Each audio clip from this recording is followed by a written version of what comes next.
John had always loved the peaceful rhythm of his quiet suburban street. Nestled within the tidy confines of the Homeowners Association, his house was a sanctuary framed by blooming azaleas and a sprawling oak tree whose thick branches stretched protectively over his backyard. That tree was more than just shade or beauty. It was a living legacy, a towering monument valued at $75,000, planted by his grandfather decades ago. For John, it symbolized stability, family roots, and the kind of calm that money could never buy. But the calm was about to shatter. The day Karen moved in next door, the neighborhood's gentle hum shifted into a tense murmur. Karen was unlike anyone John had met before. Tall, with sharp eyes and an air of cold calculation, she seemed to glide through the neighborhood, nodding politely but always watching, always waiting. Neighbors whispered about her demanding tone and how she immediately started raising complaints. With the HOA about everything, the color of a mailbox here, the height of a hedge there, John figured she'd settle in eventually. What he didn't expect was how quickly her attention zeroed in on his majestic oak. It started small. At the next HOA meeting, Karen complained about the tree's excessive leaf drop clogging her gutters and shading her solar panels, which she claimed hurt her energy production.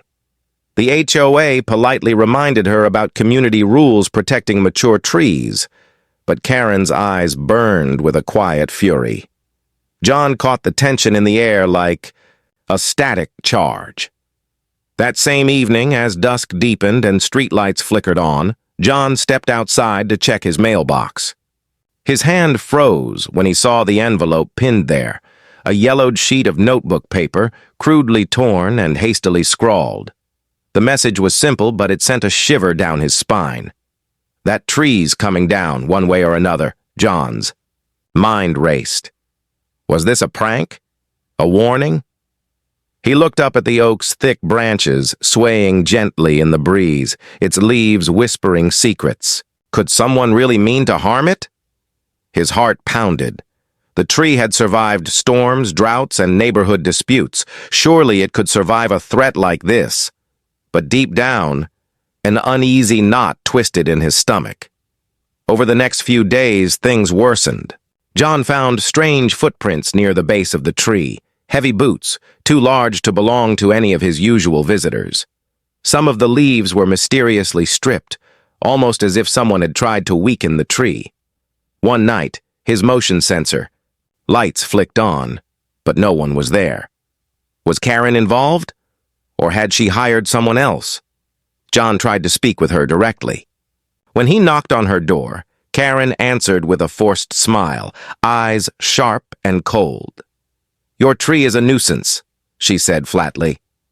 "I don't want to be the bad neighbor, but this has to stop." John tried to reason, explaining the tree's value and history, but Karen's jaw tightened. "The HOA has rules," she said. "Maybe it's time they enforce them." That night, John lay awake, staring at the ceiling. The once tranquil neighborhood felt like a powder keg ready to explode. His family's legacy, his peace of mind, and his home were under silent siege, and he didn't know how to fight back. As the moon cast long shadows over the street, John knew one thing with chilling certainty. This was only the beginning. Whatever Karen's plan was, it was bigger than a simple dispute over leaves, and the tree, the heart of his home, was caught in the middle. The question lingered like a dark cloud. How far would Karen go to bring it down? The days that followed felt like a slow-motion nightmare for John. Every morning, he woke with a sense of dread, his eyes instinctively darting toward the spot where his magnificent oak tree stood, proud, strong, and now under an invisible siege. The leaves no longer rustled with the peaceful rhythm he once loved. Instead, they seemed to whisper warnings only he could hear. John wasn't just fighting for a tree. He was fighting for his home's very soul. Karen, meanwhile, played a different game entirely. She never confronted John directly anymore, not openly at least. but her actions were calculated and precise. Neighbors began to notice strange things happening near John's yard. On several nights, faint shadows flickered beneath the oak's canopy. The soft crunch of footsteps on damp grass echoed faintly, but vanished when anyone tried to catch a glimpse. John installed security cameras, hoping to catch the culprits, but the footage was frustratingly inconclusive. Blurry shapes, rustling branches, but no clear faces. Whoever was behind the attacks knew how to stay hidden. His frustration grew. The HOA, already reluctant to intervene without solid proof, brushed off his concerns as paranoia. "I'm just trying to keep the peace," the HOA president told him in a clipped tone. "Without evidence, there's little we can do." But peace was slipping away. The worst part was the subtle sabotage to his tree's health. John noticed yellowing leaves and small, suspicious cuts on the bark, like someone was trying to poison it slowly, quietly. One morning, he found several nails hammered deep into the trunk. It was a cruel and covert war. The neighborhood watched from a distance, whispers swirling like dry leaves in the autumn wind. Some sided with Karen, convinced the tree was an eyesore or a hazard. Others stood silently with John, fearful of what Karen's wrath might bring next. At a community barbecue, tensions boiled beneath polite conversations. Karen moved through the crowd with a calculated smile, her words dripping with thinly veiled threats. "Maybe if John took better care of that tree, we wouldn't be having this problem," she said casually to a group of neighbors. "It's not just about shade or leaves, it's about safety," John overheard, clenched his fists, but kept his voice steady when she approached. "This isn't about safety," he said quietly. "It's about respect. You don't get to decide what happens to my property." Karen's smile twisted. "The HOA rules are clear. If the tree's a problem, you'll fix it, or we'll do it for you." John felt a cold knot form in his stomach. He was up against more than a neighbor's grudge. Karen was a force of nature, relentless and cunning. That night, as he reviewed his security footage again, John spotted something chilling. A dark figure lurking near the tree just after midnight. Carrying what looked like pruning tools, the figure paused, then carefully pried loose some of the bark before vanishing into the shadows. John's pulse quickened. This was no accident. It was sabotage. Determined not to be a victim, John began documenting everything. The damage, the footprints, the threats. He even reached out to an arborist who confirmed his fears. The tree was under attack, and if it continued, it could die within weeks. But what could he do against a hidden enemy? The HOA meetings grew more heated, but Karen always had a way to deflect blame and sow doubt. John felt isolated, his pleas drowned out by the political tides swirling in the community. Every night he worried. How far would Karen go? Would she stop at damage and threats, or would she take more drastic action?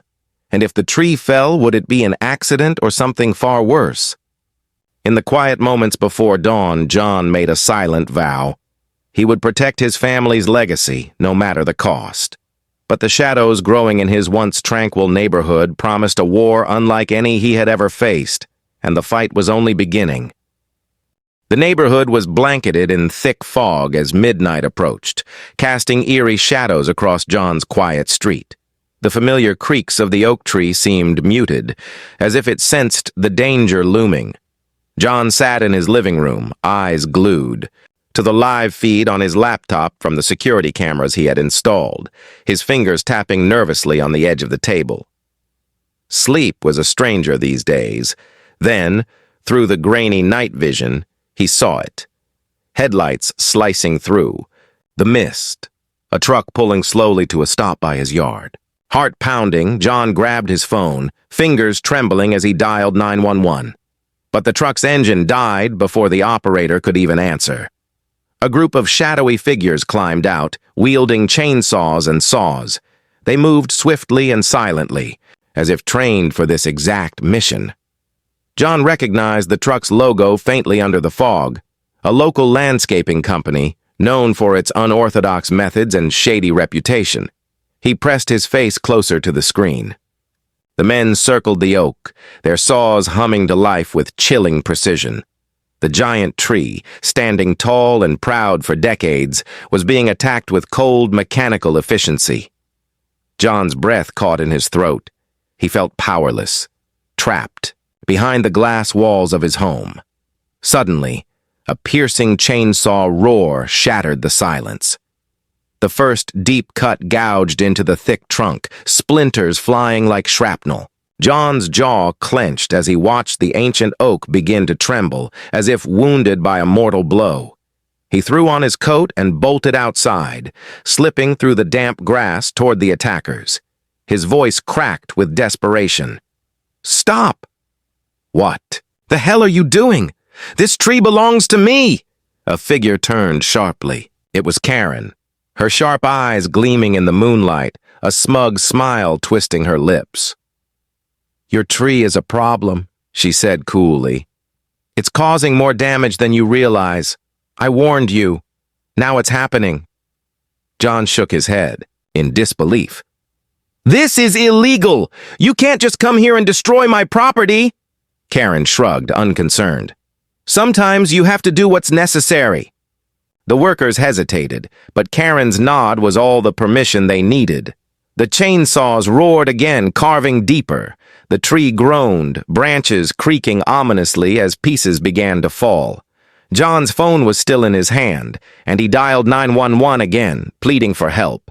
But the response was slow, caught up in the fog and confusion. Neighbors awoke to the noise, doors cracking open and flashlights piercing the mist. A few rushed outside, shocked to find Karen orchestrating the destruction of John's beloved oak. Voices rose in protest, but Karen stood her ground, unyielding. When the last heavy branch crashed down, the tree was nothing more than a shattered skeleton. John's heart sank as he stared at the ruin, his family's legacy reduced to splinters and sawdust. The police finally arrived, but Karen had already slipped back into her house, locking the door behind her. John faced the officers, hands trembling as he described the illegal act. The officers took statements and promised an investigation, but John's mind raced with uncertainty. Would the law be enough to undo the damage? Could the HOA protect him? As he stood there, drenched and defeated, Karen's words echoed cruelly in his ears. "Your tree is a problem. It's happening." But what happened next stunned the entire neighborhood. Within days, Karen filed a lawsuit against John. She claimed negligence, saying that his failure to maintain the property caused the tree's fall and that John was responsible for any damage it might cause, including to her own house. The community was left reeling. How could the victim be accused? How could Karen, the one who destroyed the tree, turn the tables? John knew this was far from over. The stakes had skyrocketed and the quiet war between neighbors had exploded into a full-blown legal battle. And somewhere deep in the shadows, Karen was already plotting her next move. The morning after the tree fell, the neighborhood was buzzing with whispers that spread like wildfire. John's once quiet street now felt charged with an undercurrent of tension, suspicion, and division. Word of Karen's lawsuit against John ricocheted through the HOA meetings, community chats, and casual porch conversations. No one could believe. The audacity! The woman who illegally felled the $75,000 oak was accusing its owner of negligence. John woke early, hoping the storm would pass quickly, but the storm was inside his own community. At the HOA board meeting that evening, the room was packed. Faces John once called neighbors wore masks of skepticism or thinly veiled hostility. Karen sat at the front, her posture perfectly composed, radiating confidence as if the lawsuit was already won. She made no attempt to hide her smirk when her name came up. The HOA president opened the floor with a formal reminder about rules and responsibilities, but admitted the situation was complex.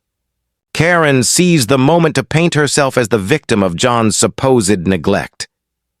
"I've lived here for months, enduring the shadow of a dangerous tree," she said, voice calm but sharp. "I asked repeatedly for the HOA to act, but nothing happened. Then the tree fell, causing damage to my property. I'm simply seeking compensation for my losses." John's heart pounded. He stood, voice steady but firm. "That tree was healthy until Karen's crew destroyed it in the dead of night," he said, meeting her cold gaze. "I warned the HOA. I have proof of the illegal cutting. Yet now she's suing me? This isn't justice. It's manipulation." Murmurs filled the room, splitting the crowd. Some nodded in agreement. Others exchanged doubtful glances, whispering about two sides to the story. Karen's ally, an influential neighbor who often sided with her, stood up next. "Maybe John's not blameless," he suggested. "Trees can be dangerous. Maybe he neglected it. We don't know everything." John's frustration boiled over. "I hired an arborist to assess the tree. It was healthy. Karen made this mess, and now she's twisting the truth." The HOA board looked overwhelmed, caught between protecting community harmony and enforcing rules. The meeting adjourned without a resolution, promising a formal investigation, but with no clear timeline. Outside, neighbors clustered in small groups, trading theories and gossip. Some expressed sympathy for John, praising his patience and respect for the community. Others viewed Karen as a whistleblower, fighting for safety. The divide deepened. Friends became wary, invitations stopped coming. John felt isolated, his home now a battleground. Late that night, John received a call from a neighbor, Mrs. Jenkins, who had witnessed suspicious activity near the oak before it was cut down. "I saw men working late at night, but I didn't want to get involved," she confessed. "Karen was there too. She seemed in charge." John's hope flickered. This witness might be the proof he needed. But Karen wasn't finished. Days later, mysterious flyers appeared around the neighborhood, anonymous but clearly in her favor. They warned of dangerous trees and negligent homeowners, sowing doubt and fear. The psychological warfare escalated. John found himself constantly looking over his shoulder, wondering who else might be spying or sabotaging. Even simple walks in his yard felt tense. His family's sense of safety was fraying. The HOA, under pressure, finally ordered an independent inspection of the neighborhood's trees. Experts began their assessments, adding another layer of scrutiny and suspense. Would they side with John or Karen? Meanwhile, Karen's lawsuit loomed large. Legal notices piled up, adding weight to an already unbearable burden. John realized this wasn't just about a tree anymore. It was a battle for truth, reputation, and the very fabric of their community. As the sun set on the fractured neighborhood, the question hung heavy in the air. Could peace ever be restored? Or had Karen's ruthless campaign permanently poisoned the well? The sky darkened with heavy clouds that afternoon, a low rumble of thunder echoing through the neighborhood. A storm was brewing, violent and unpredictable, and the residents of John's quiet street prepared for the worst. Yet no one expected the storm would mark a new chapter in an already tense saga. John stood by the window, watching the wind whip through the trees. His eyes lingered on the empty space where his mighty oak had once stood, a hollow void filled with shattered branches and broken dreams. The absence of that protective giant felt like a wound in the heart of his yard. Karen's house, just next door, sat ominously close to where the tree had fallen. John's mind churned with worry, knowing the storm would test the neighborhood's fragile calm. The first flash of lightning split the sky, followed by a sudden downpour. Rain hammered the streets, turning the grass into slick mud. John's phone buzzed with warnings of high winds and dangerous conditions. And then it happened. A deafening crack sounded like a gunshot. John's eyes snapped to Karen's house, where a massive limb, gnarled and heavy, torn from a neighboring tree weakened by the storm, crashed through the roof. Shattered wood splintered, rain poured in, and alarm bells blared inside. Neighbors rushed outside, umbrellas flipping inside out, shouting for help. Karen screamed from inside her house, her voice a mix of panic and fury. John's heart raced as he grabbed his coat and dashed over. Flames of concern burned brighter than the storm's fury. Was Karen hurt? Could he help? But as the fire department and emergency crews arrived, a new battle ignited, this time in the court of public opinion. Karen wasted no time blaming John for the damage. She filed an immediate claim against him, alleging he was responsible for the fallen limb because his neglect of the trees caused the accident. According to her lawsuit, John had failed to maintain the neighborhood's landscaping and had endangered her property by allowing unsafe trees to stand. The neighborhood gasped in disbelief. John, the victim of her illegal tree cutting, was now being accused of negligence for damage caused by a storm. John felt the weight of betrayal heavier than the storm's tempest. He knew the truth. The limb that struck Karen's house came from a completely different tree, one far from his property, weakened by age and the fierce weather. He even had pictures from days before the storm showing the limb intact. But Karen's claims cast a dark shadow over the neighborhood. Rumors spread, like wildfire, some siding with Karen's story, others warning of her manipulations. The HOA was again thrust into the spotlight, pressured to mediate an increasingly toxic conflict. At home, John's stress mounted. Late nights were spent poring over legal documents, consulting with arborists and lawyers. Every call, every visit from neighbors felt heavy with judgment and fear. One evening, John met with his arborist, who delivered a sobering assessment. The damage to Karen's house was caused by a separate tree, not your property, the expert said firmly. But Karen's legal team is skilled. You'll need all the evidence you can gather. John nodded, determination hardening in his eyes. He wasn't just fighting for his tree anymore. He was fighting to clear his name, to expose Karen's web of lies and deceit. The storm had torn through the neighborhood, but it had also torn through the fragile trust that held the community together. As thunder rolled in the distance, John knew one thing with certainty. The real storm was far from over. The courtroom was cold, sterile, and buzzing with quiet anticipation. John sat at the plaintiff's table, flanked by his attorney, feeling the weight of the entire neighborhood's gaze pressing down on him. Across the room, Karen sat with her legal team, poised and unshaken, her steely eyes locked onto John like a predator sizing up her prey. The lawsuit had become the talk of the town, neighbors divided, loyalties tested, and reputations hanging in the balance. John's heart pounded as the judge called the hearing to order. This was the moment where truth and lies would collide in an explosive battle. Karen's attorney opened the case, painting John as a reckless homeowner who had neglected the tree, causing it to become a hazard. They presented doctored photos, showing supposed damage, and claimed John ignored warnings from the HOA and neighbors alike. John's lawyer rose, calm but forceful.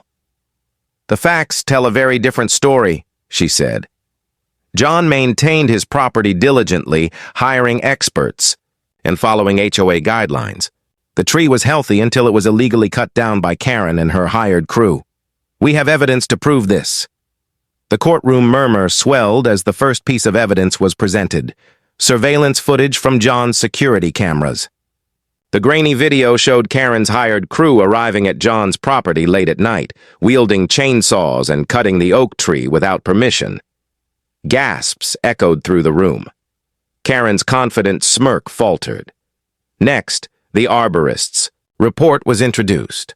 The expert testified in detail about the tree's health, confirming it was structurally sound and not a risk. The cuts and nails found in the tree were deliberate acts of sabotage, the arborist stated. The damage was inflicted shortly before the tree was illegally felled. Karen's lawyer attempted to challenge the report, suggesting bias, but the arborist's calm, detailed explanations won the judge's favor. Then came the testimony of Mrs. Jenkins, the neighbor who had seen Karen overseeing the midnight work crew. Her voice trembled slightly as she described the scene. I didn't want to get involved at first, but I saw her there directing the men. It was clear she planned this. Karen's face grew red, and she whispered to her attorney. John's lawyer paused for dramatic effect, then revealed another bombshell. A collection of anonymous flyers praising Karen's campaign for neighborhood safety. These flyers were part of an effort to manipulate community opinion against Mr. Smith, the lawyer said. We believe Karen orchestrated this psychological campaign to isolate him and justify her actions. The room fell silent. Karen's carefully constructed narrative was unraveling. Finally, John himself took the stand. He spoke with quiet dignity about the tree's importance to his family, the months of harassment, the night of the illegal cutting, and the devastating aftermath. Karen didn't just destroy a tree, John said, his voice steady but emotional. She tried to destroy my home, my peace, and my reputation. As the hearing adjourned, the judge promised a thorough review of the evidence before making a decision. Outside, the tension was palpable. Neighbors clustered in groups, whispering about the shocking revelations. Some felt vindicated. Others wondered what would happen next. Karen remained silent, her mask of confidence shattered but her resolve unknown. John walked away from the courtroom feeling exhausted but hopeful. For the first time in months, he believed justice might finally be within reach, yet deep inside, he knew the battle wasn't over. Karen's next move would come, and when it did, it would test everything he had fought for. The days following the courtroom hearing were filled with restless anticipation. John tried to hold on to hope, but an uneasy feeling gnawed at him. Karen, quiet and withdrawn during the trial, suddenly resurfaced with a shocking revelation that stunned everyone. At a follow-up HOA meeting convened to discuss the ongoing feud, Karen dropped a bombshell. I have proof, she announced, her voice icy yet triumphant. Proof that John's tree was diseased and hazardous, and that his neglect endangered the entire neighborhood. Whispers rippled through the room. Eyes darted between John and Karen, the tension thick enough to slice. John's jaw tightened, but he forced himself to remain calm. That's a lie, he said evenly. I have the arborist's report proving the tree was healthy. Karen smirked, unfazed. I'm not talking about your hired expert. I'm talking about a secret inspection done by an independent, certified tree specialist, one that the HOA commissioned quietly months ago. The room erupted in shock. The HOA president, caught off guard, cleared his throat. There was a confidential inspection requested before the tree fell. The report did indicate some internal decay, not visible on the surface. John felt the ground shift beneath him. Karen continued. The report was withheld from the public. The HOA chose not to act on it, leaving the neighborhood at risk. John struggled to find words. The report Karen claimed was secret threatened everything he believed. Determined to get to the bottom of the mystery, John demanded access to this hidden report. The HOA, pressed by the escalating conflict, reluctantly released it. John spent the night poring over the pages. The report described internal rot deep within the tree's core, a condition difficult to detect without invasive testing. It suggested the tree could indeed have been a hazard under extreme weather conditions. The revelation was a gut punch. Could Karen be right? Had he been blinded by pride and lost sight of reality? But there was something else. An addendum, a scribbled note from the inspector expressing uncertainty about the tree's overall stability, recommending further evaluation. The report was incomplete. John realized the HOA had made a critical mistake by suppressing the information instead of addressing it openly.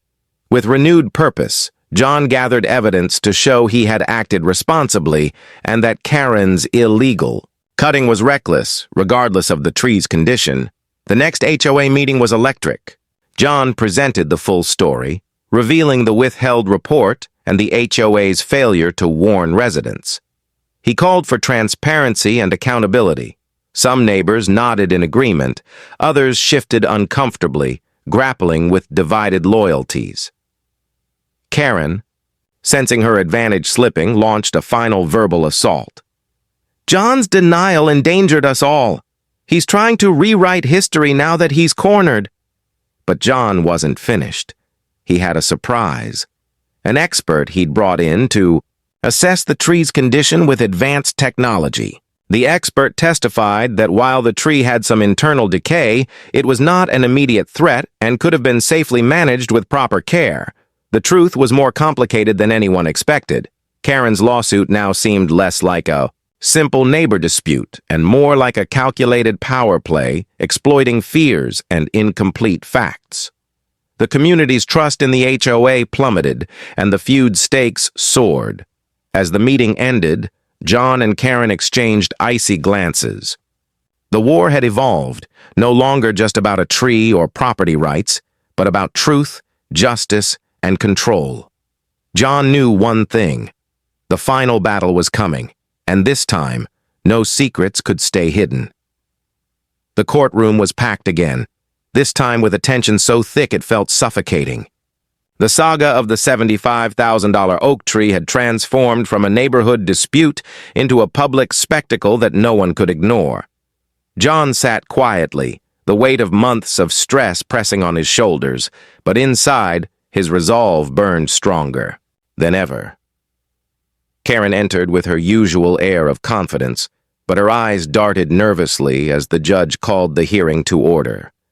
The final evidence was laid out methodically: John's surveillance footage, the arborist's detailed reports, Mrs. Jenkins's testimony, and the HOA's hidden inspection documents. Each piece chipped away at Karen's narrative of victimhood. John's lawyer spoke last. "This case is about more than a tree. It's about illegal actions, manipulation, and the importance of truth and community trust. Karen's reckless destruction and her attempt to silence dissent have caused irreparable harm." Karen's defense faltered, and the courtroom murmured in anticipation. Then, the judge delivered the verdict. Karen was found liable for the illegal cutting of the tree and ordered to pay substantial damages to John for the loss, emotional distress, and legal fees. The lawsuit she filed against John was dismissed with prejudice. The courtroom erupted in whispers and some applause from John's supporters. John exhaled, relief flooding through him like a tide. But the real surprise came after: the verdict. As the crowd began to disperse, a local reporter approached John with a startling tip. Karen had been secretly negotiating to sell her property to a large developer eager to buy out the neighborhood and build luxury condos. The destruction of John's tree, it turned out, was part of a calculated plan to destabilize the neighborhood's unity and lower property values, making the acquisition easier. John's jaw dropped. The battle had been about far more than a tree all along. Armed with this new information, John approached the HOA board with a renewed mission: to protect their community from aggressive developers and manipulative neighbors. The neighborhood, once fractured and suspicious, slowly began to heal as residents united to preserve their homes and shared spaces.